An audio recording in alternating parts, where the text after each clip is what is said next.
प्रिय दर्शकों, राधे राधे, जय श्री कृष्ण। आपके अपने चैनल एस्ट्रो राधे गुरु में आपका स्वागत एवं अभिनंदन है। दर्शकों, कल हमने एक काल्पनिक नाम लिया था रामदास। मान लिया था कि एक रामदास नाम के बालक हैं। इनका जन्म 15 जनवरी 2023 को 7 बजे शाम को जौनपुर में हुआ था। इनकी कुंडली मैंने बनाया था। कुंडली में लग्न कौन सी? कर्क लग्न। कर्क कैसे हुई? जब इनका जन्म हुआ 7 बजे शाम को, उस समय आकाश में पूर्व की ओर कर्क राशि भोग कर रही थी। कर्क का मतलब 4, तो हमने पहले भाव में 4 गिनती लिख दिया, और पहले भाव में जो गिनती होती है वही लग्न कहलाती है। तो इनकी लग्न कौन सी हो गई? कर्क लग्न। अब क्रम से दूसरे में 5, तीसरे में 6, ऐसे करके 7, 8, 9, 10, 11, 12, 1, 2, 3 हमने लिख दिया। अब राशियां तो सब पड़ गई। अब ग्रह कहाँ कौन बैठे हुए हैं? तो देखिए, पहले घर में कोई ग्रह नहीं, दूसरे घर में कोई नहीं, तीसरे घर में कोई ग्रह नहीं, चौथे घर या चौथे भाव में 7 गिनती में चंद्र और केतु हैं। के का मतलब केतु, चा का मतलब चंद्रमा। 5वें घर में वृश्चिक राशि है, कोई ग्रह नहीं। 6वें घर में धनु राशि है, बुध यहाँ बैठे हुए हैं। 7वें घर में मकर राशि में, 10 का मतलब मकर, मकर राशि में सूर्य, शनि और शुक्र बैठे हुए हैं। 8वें घर में कुंभ राशि है, कोई ग्रह नहीं। 9वें घर में मीन राशि है, गुरुदेव बैठे हुए हैं यहाँ। 10वें घर में मेष राशि है, राहु बैठे हैं। और 11वें घर में वृष राशि में मंगल बैठे हैं।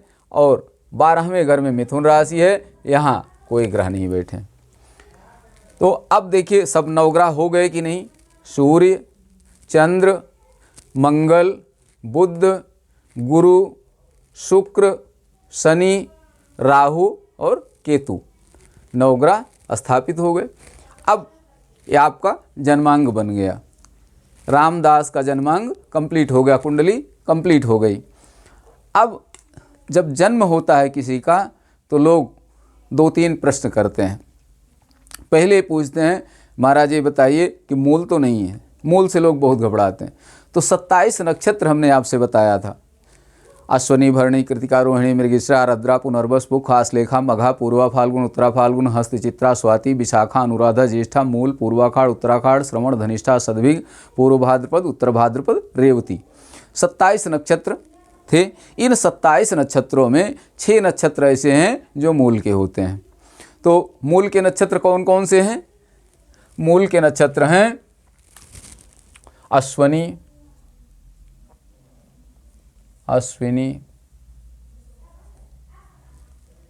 पहला नक्षत्र मूल का है। उसके बाद भरणी, कृतिका, रोहिणी, मृगशिरा, आर्द्रा, पुनर्वस, पुख, आश्लेषा। 9वां नक्षत्र फिर क्या है? आश्लेषा।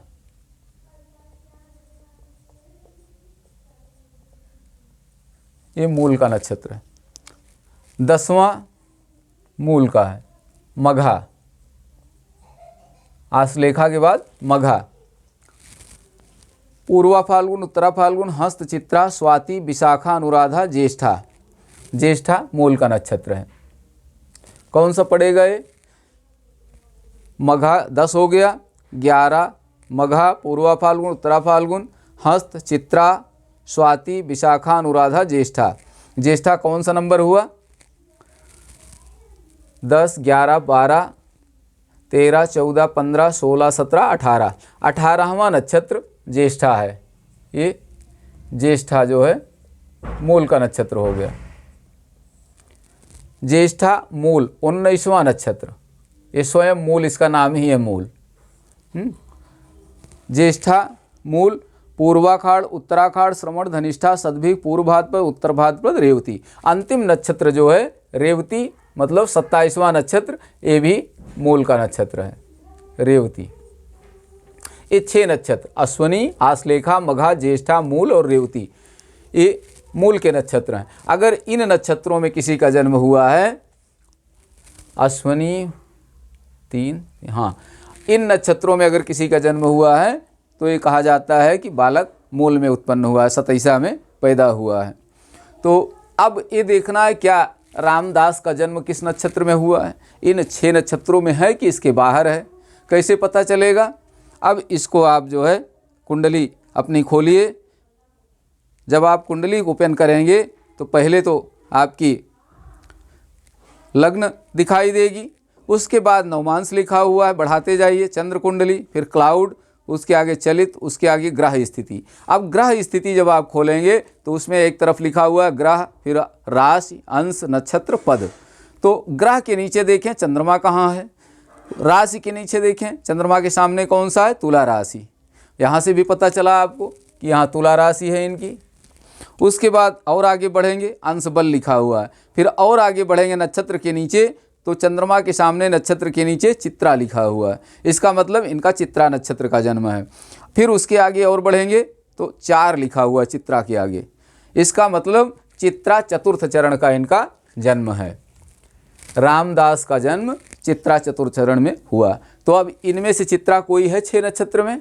कोई नहीं। अश्वनी, आश्लेषा, मघा, ज्येष्ठा, मूल, रेवती, इसमें से चित्रा कोई नहीं है 6 नक्षत्र में। इसका मतलब इनका मूल में जन्म नहीं हुआ है, मूल से बाहर हैं। अब दूसरा प्रश्न लोग करते हैं कि मंगली तो नहीं है कुंडली इनकी, मांगलिक तो नहीं है। तो अब मांगलिक के लिए 4 कुंडली में 12 भाव हैं, 12 घर हैं। इसमें से 5 घर ऐसे हैं, पहला, चौथा, 7वां, 8वां और 12वां। ये 5 घर ऐसे हैं जिनमें अगर मंगल बैठे तो कुंडली मांगलिक मानी जाती है। तो देखिए क्या इनमें मंगल है? पहले में मंगल नहीं है, चौथे में मंगल नहीं, 7वें में मंगल नहीं, 8वें में मंगल नहीं है, 12वें में मंगल नहीं। इसका मतलब इनकी कुंडली मांगलिक भी नहीं है। अब अगला प्रश्न लोग करते हैं कि इनकी राशि क्या है। वो मैंने पहले ही बता दिया कि तुला राशि है। जिस राशि में चंद्रमा होता है वही राशि होती है। तो यहाँ 7 गिनती अर्थात तुला राशि में चंद्रमा बैठा हुआ है तो इनकी राशि तुला है। अब एक प्रश्न और लोग करते हैं कि इनका नाम क्या है राशि का। तो राशि का नाम कैसे जानेंगे? अब आपको पता चल गया चित्रा नक्षत्र का इनका जन्म है, और ये भी पता चल गया चित्रा चतुर्थ चरण का जन्म है। तो एक नक्षत्र में 4 चरण होते हैं। चित्रा नक्षत्र के 4 चरण हैं, पहला, दूसरा, तीसरा, चौथा। पे, पो, रा, री। चौथे चरण में क्या पड़ा? री, री अक्षर। इसका मतलब री अक्षर से रामदास का राशि का नाम होगा। तो री से क्या नाम हो सकता है? तो हमने सोचा कि री से रितेश नाम हो सकता है, तो हमने रितेश लिख दिया। तो अब इनका राशि का नाम भी पता चल गया कि रितेश इनका राशि का नाम है। अब एक प्रश्न और होता है कि राशि का स्वामी कौन है, राशिस कौन है। लोग जो परेशान होते हैं तो अंगूठी बनवाने के लिए परेशान होते हैं, तो राशिस की अंगूठी लोग पहनते हैं। तो राशिस कौन है इनका? अब राशि इनकी तुला है तो राशिस कौन होगा? तो 7 गिनती जो लिखी हुई है, ये जी गिनतियाँ जो लिखी हुई हैं, राशि जो लिखी है, इनके सबके स्वामी हैं कोई ना कोई। जैसे 4 का स्वामी चंद्रमा, 5 का स्वामी सूर्य, 6 का स्वामी बुध, 7 का स्वामी शुक्र, 8 का स्वामी मंगल, 9 का स्वामी बृहस्पति, 10 का स्वामी शनि, 11 का स्वामी शनि, 12 का स्वामी बृहस्पति, 1 का स्वामी मंगल, 2 का स्वामी शुक्र, 3 का स्वामी बुध। तो यहाँ 7 का स्वामी कौन है? शुक्र। इधर देख लीजिए, ये देखिए 7 तुला, 7 का मतलब तुला, यहाँ तक तो कल मैंने बताया ही था। अब तुला का स्वामी शुक्र होता है, तो शुक्र हो गया इनका राशिस। अब तुला राशि इनकी तुला हो गई और राशिस क्या हो गया? शुक्र हो गया। राशि तुला, राशि शुक्र। तो इनकी कुंडली मंगली भी नहीं है, मूल भी नहीं है, मूल में भी नहीं है, सतैसा में नहीं है। राशि इनकी तुला है और राशि शुक्र है। इतना आपको पता चल गया। अब आशा है आपके समझ में आ रहा होगा। आज यहीं तक, कल इसके आगे